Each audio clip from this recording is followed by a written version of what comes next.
ബുദ്ധിശാലിയായ മകൾ.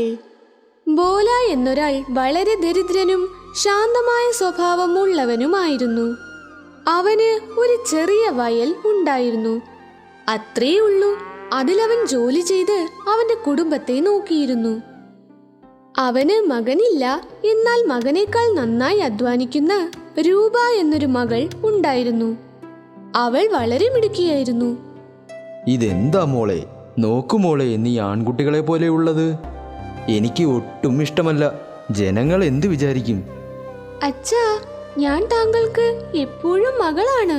എന്നാൽ ജോലി ചെയ്യുമ്പോൾ മാത്രം ഞാൻ മകനാകാം. ജനങ്ങൾ എന്തു പറഞ്ഞാലും എനിക്കെന്താ? ഉറപ്പായും എന്നെങ്കിലും ഒരു ദിവസം മകളായി ജനിച്ചതിൽ സന്തോഷിക്കും. കണ്ടോളൂ. ഞാൻ നിന്നോട് എത്ര തവണ പറഞ്ഞിട്ടുണ്ട്, നീ ഒന്നും കേൾക്കില്ല. ഒരു ദിവസം ബോല ഒരു യജമാനന്റെ അടുത്തേക്ക് പോയി. നമസ്തേ മുതലാളി, എൻ്റെ അച്ഛൻ വയലിൻ്റെ ഒരു ഭാഗം താങ്കളോട് പണയം വെച്ചിരുന്നു. അതിൻ്റെ പലിശ അടച്ച് എൻ്റെ ജീവിതം തന്നെ നാശമായി. ഇപ്പോൾ ഞാൻ മുതൽ കൊണ്ടുവന്നിരിക്കുന്നു. എൻ്റെ സ്ഥലം എനിക്ക് തിരിച്ചു തരൂ. ഏയ്, നിനക്കെന്താ ഭ്രാന്തുണ്ടോ? ഒന്നും കിട്ടില്ല, ഇവിടുന്ന് പൊക്കോ.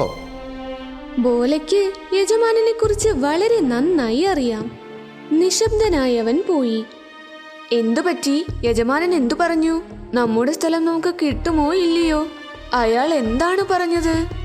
ഇല്ല രമേ, എല്ലാ തവണയും പറയുന്നത് പോലെ ഇനിയും കാശടക്കണമെന്ന് പറഞ്ഞ് എന്നത്തെയും പോലെ എന്നെ ഓടിച്ചു വിട്ടു. എന്റെ ദൈവമേ, നിങ്ങളുടെ ഈ സ്വഭാവം കാരണം ആർക്ക് എന്തു ഗുണമാ? എപ്പോഴും ആ യജമാനൻ നിങ്ങളെ കളിപ്പിച്ച് തിരിച്ചയക്കുന്നു. ഒരു പക്ഷേ നമുക്കൊരു മകനുണ്ടായിരുന്നെങ്കിൽ എനിക്ക് ഇതിനെക്കുറിച്ച് ഓർത്തൊന്നും വിഷമമില്ലായിരുന്നു. എന്നാൽ ഇപ്പോ രൂപയ്ക്ക് കല്യാണപ്രായവുമായി. നിങ്ങൾക്കത് ഓർമ്മയുണ്ടോ ഇല്ലയോ? കതകിനു പിന്നിൽ ഒളിച്ചിരുന്ന് രൂപ അച്ഛനും അമ്മയും സംസാരിക്കുന്നത് കേട്ടുകൊണ്ടിരുന്നു. ദൈവമേ, ഞാൻ എന്തു ചെയ്യും? എനിക്ക് അച്ഛനെയും അമ്മയും എങ്ങനെയെങ്കിലും ഈ വിഷമത്തിൽ നിന്നും കരകയറ്റണം. എനിക്ക് എന്തെങ്കിലും ചെയ്യണം. രൂപ അവളുടെ ഫ്രണ്ട്സിനൊപ്പം ചേർന്ന് എന്തോ ഒരു ഐഡിയ തയ്യാറാക്കി. രൂപയെ യജമാനന്റെ മകളും സഹായിക്കാമെന്ന് പറഞ്ഞു. പിന്നെ ഒരു പെൺകുട്ടിയെ യജമാനന്റെ വീട്ടിൽ കെട്ടിയിട്ടതിനു ശേഷം അവർ വന്നു. യജമാനന്റെ മകൾക്ക് തന്റെ അച്ഛന്റെ ഈ സ്വഭാവത്തിൽ ഒരുപാട് വിഷമമുണ്ടായിരുന്നു. അതാണ് അവൾ രൂപയെ സഹായിക്കുന്നത്.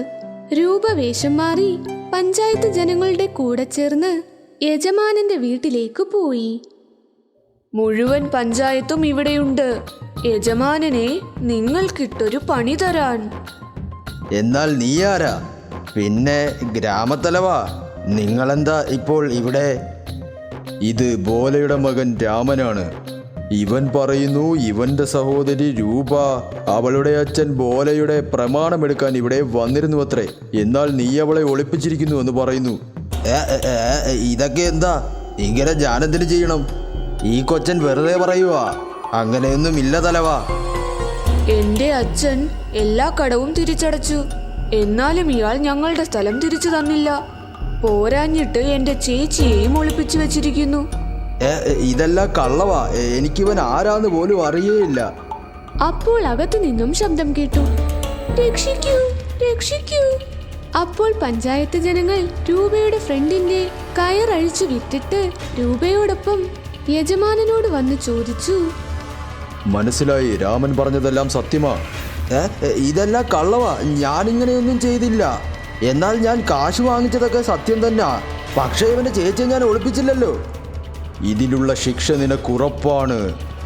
അതിനു മുൻപേ ബോലയുടെ പ്രമാണം നീ അങ്ങ് തിരിച്ചു കൊടുത്തേക്ക്. അവന്റെ കയ്യിൽ നിന്നും നീ ഒരുപാട് പൈസയും വാങ്ങിയിട്ടുണ്ട്. എന്നോട് ക്ഷമിക്കൂ ബോല. ഞാൻ നിങ്ങളോട് ഒരുപാട് കാശ് വാങ്ങിച്ചു. പറഞ്ഞത് സത്യമാ. നിന്റെ മോളെ ഞാൻ ഒളിപ്പിച്ച് വെച്ചിട്ടേ ഇല്ലല്ലോ. ഇവിടെ നോക്ക്, നിന്റെ സകല മുതലാളി സ്ഥാനം ഈ പഞ്ചായത്ത് ഇന്നു മുതൽ റദ്ദാക്കുന്നു. ഇതെല്ലാം എന്താ? ഇതെന്റെ മകളല്ലല്ലോ. എനിക്ക് മകനൊന്നുമില്ലല്ലോ. രൂപയപ്പോൾ യഥാർത്ഥ രൂപം എല്ലാവരെയും കാണിച്ചു. അച്ഛാ, എന്നോട് ക്ഷമിക്കൂ. ഈ യജമാനനെ ഒരു പാഠം പഠിപ്പിക്കാൻ വേണ്ടി മാത്രമാണ് ഞാനും ഫ്രണ്ട്സും ചേർന്ന് ഇതുപോലെ ഒരു ഐഡിയ ചെയ്തത്. യജമാനന്റെ മകളാണ് ഞങ്ങളെ ഇതിൽ സഹായിച്ചത്. ഇത് സത്യമാണോ? നിങ്ങളെല്ലാവരും ആൺകുട്ടികളെക്കാൾ കഴിവുള്ളവർ തന്നെയാണ്. രൂപേ, നിന്നെ ഓർത്ത് എനിക്ക് അഭിമാനമുണ്ട്. ഇനി മുതൽ എനിക്ക് ആൺകുട്ടിയില്ലെന്നുള്ള ഒരു വിഷമമേ ഉണ്ടായിരിക്കില്ല. അവിടെയുള്ള പഞ്ചായത്ത് ജനങ്ങൾ എല്ലാവരും രൂപയെ പ്രശംസിച്ചു. രൂപ, നീയും പിന്നെ എൻ്റെ മകളും കൂടി ചേർന്ന് എൻ്റെ മുൻപിലുള്ള അത്യാഗ്രഹം അകറ്റിമാറ്റി. എന്നോട് നീ ക്ഷമിക്കൂ മോളെ.